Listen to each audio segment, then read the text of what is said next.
Welcome back everyone to Automation and BeamNG.Drive. Today we're going to be building a really light sports car, basically a competitor to the Ariel Atom, although I have chosen this body because there weren't really any better ones, so it's going to be more like a Caterham 7. Anyways, if I'm not as forgetful as usual, I will have put pictures of those up on screen. Because we are limited to bodies and I'm too lazy to make my own, as I said, this is the one we're using and we'll see what it gets us, right? So obviously we're going to go for carbon fiber here, monocoque chassis and then carbon fiber as well.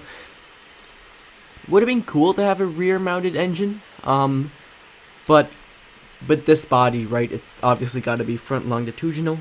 We're going to go for double wishbone in the front and then maybe push rod in the rear. I think that's light. Is it light? Yeah, it is pretty light. Okay, so we'll go for that then.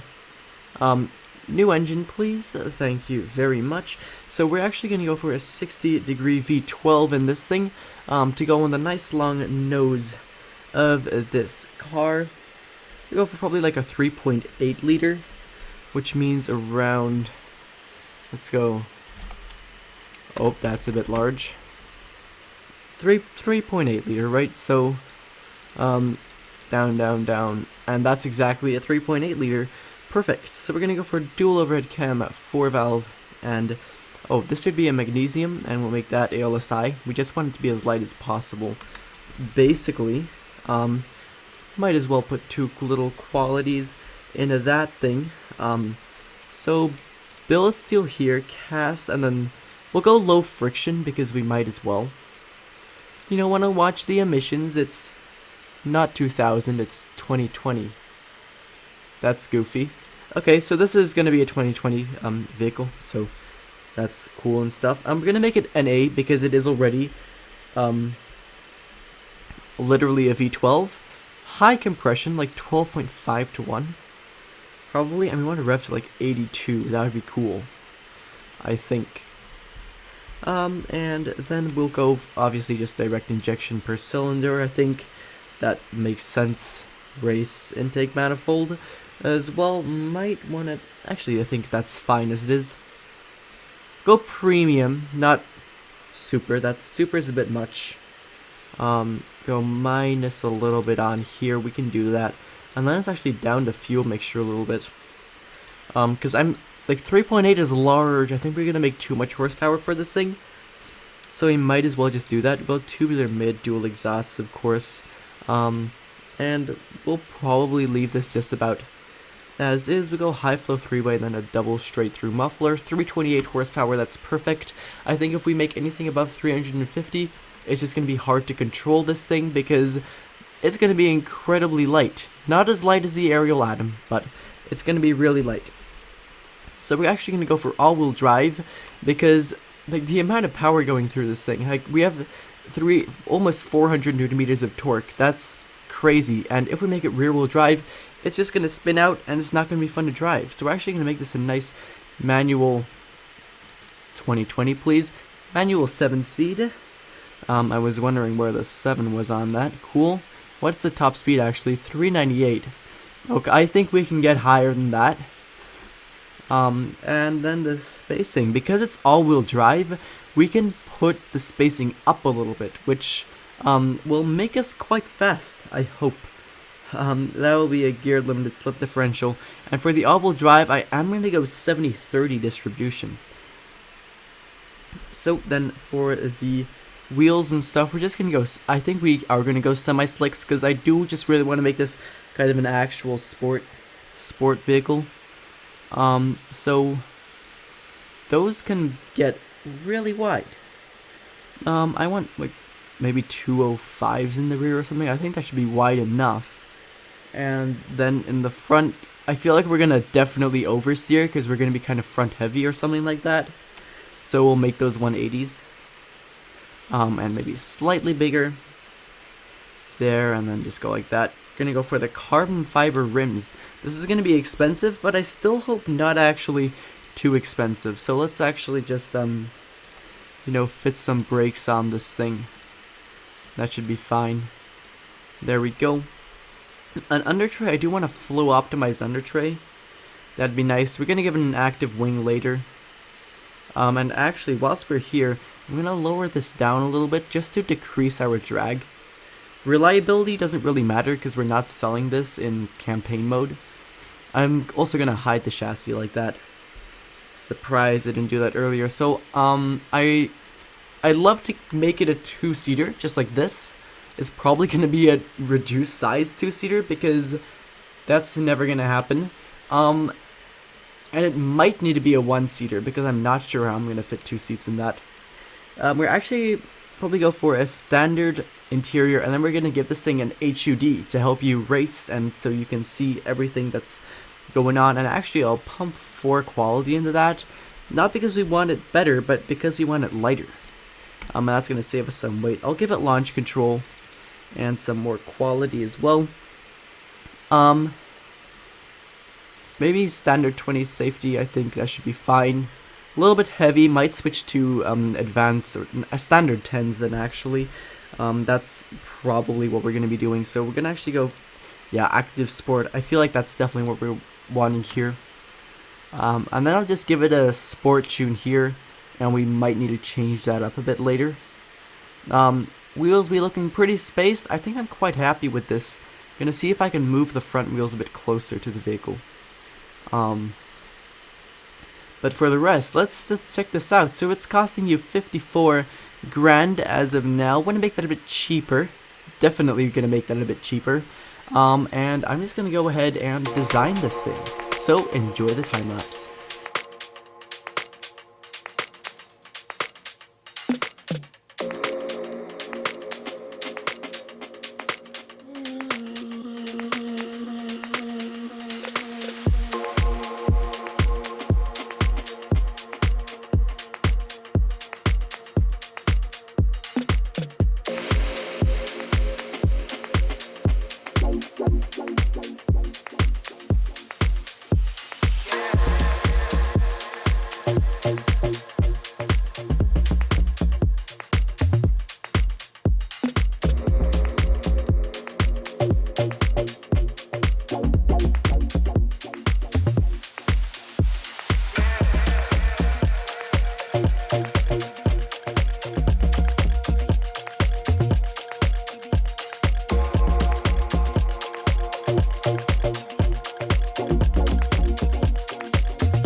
Here we have the Veloce NXT5 AE. pretty cool, right? Let me know what you think of the design in the comments. I always like to improve my design with your constructive criticism. That'd be cool. Do a quick look around of this thing. I quite like it. This is also the actual engine in here. Look at that. Beautiful with the chrome there. I couldn't quite make these chrome, sadly. We can go into the engine painter here. And I literally made everything chrome in an attempt to make this chrome. But it's not. So, you know, our valve covers are chrome now, so that's cool, I guess. We got that air intake. Look at that. That is beautiful. So this is what it turned into. This is a 95 body, and this is totally not what the intended use of this body was, and that's why I think this is pretty cool. So we got the front here, kind of a three-piece mini really weird grill actually, and a vent down at the bottom there as well. Not that we really need this grill because half of the engine is sticking out of the car, and we have actually that's a really large intake right on the nose there as well. Got some cool headlights there, and got some lines going across there. This is like one of the first times I've ever made an interior, and it's not even a good one. It's absolutely trash, but it's just so that you can look at this and so that this isn't empty. Got a nice big wing on the back here, nice fenders there. I really like these wheels. They're chrome and they've got some pretty sick rims on them. I quite like them. And then we basically have a black trim going around the bottom here and the back as well, which I've raised so that it looks kind of weird from some angles, I now realize. Oh well. Got a roll bar there, of course, for your safety. Some red interior trim too. So yeah, let me know what you think of this, please. We're gonna import this into BeamNG as well, and this AE over here, I already tested it and imported it into BeamNG, and I tried to make this like the AE symbol, but for some reason it didn't like exporting it with that character in its name, so I had to change it to just the AE there. We can look at this thing. So we are less than half of what we cost at first. This thing costs you $22,800 for this, so that's beautiful. Really cheap actually, which might affect the quality slightly, so we'll have to see how that goes. The engine turned out to be 381 horsepower, so well, it's all-wheel drive, so we should be alright. And just over 400 newton meters of torque, and a weight, of course, that's something that's pretty important. Let's take a look. That is less than 1,000 kilograms. Oh, actually, I forgot. So I did make it a one-seater eventually, so we'll just go like that there. I couldn't fit 2 seats in there. Maybe you saw me try in the time lapse. Dude, no way that literally saves us more than 100 kilograms. That's crazy, because we're now almost close to the weight of the Ariel Atom. This thing weighs 800 kilograms, which for all Americans and other people who use pounds out there is like 1,800 pounds off the top of my head, maybe. Mileage is really mediocre, especially for a 2020 vehicle, but that's acceptable, I guess, because it's cheap. And of course we put the wing on there, active aero and stuff. So that's basically it. Let's import this into BeamNG. Here we are inside of BeamNG.Drive in the West Coast USA map. Here it is. I think it's exported pretty well, to be honest. Once again, a shame that we couldn't make the engine chrome. Well, that part of the engine chrome. Anyways, we can drive this, and it drives pretty well, and it's pretty loud, as you can hear.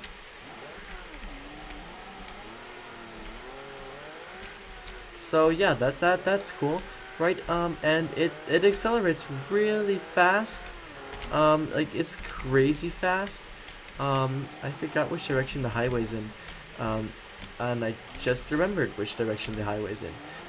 Anyways, you guys can actually download this car through my Discord server. There's a link to my Discord server in the description, and if you click on it, you can join my Discord, and in my Discord server you can find the download link for this car as well as any other car I've ever made on this channel. So that's cool, isn't it?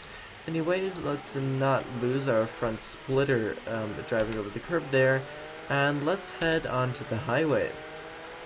Preferably this direction, and oh my god, it sounds cool under the tunnel, and I started braking way too late.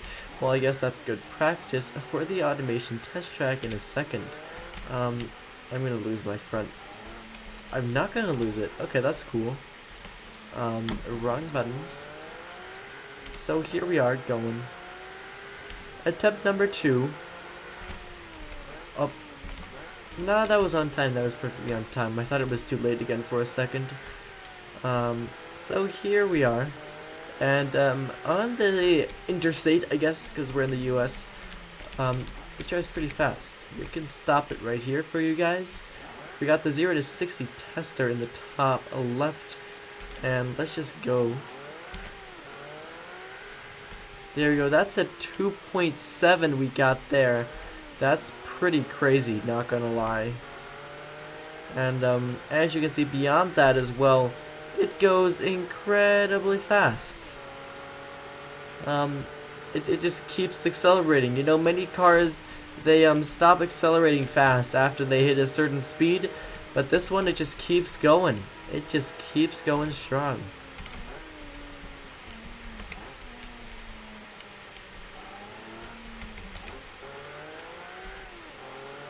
Wow, it corners really nicely too.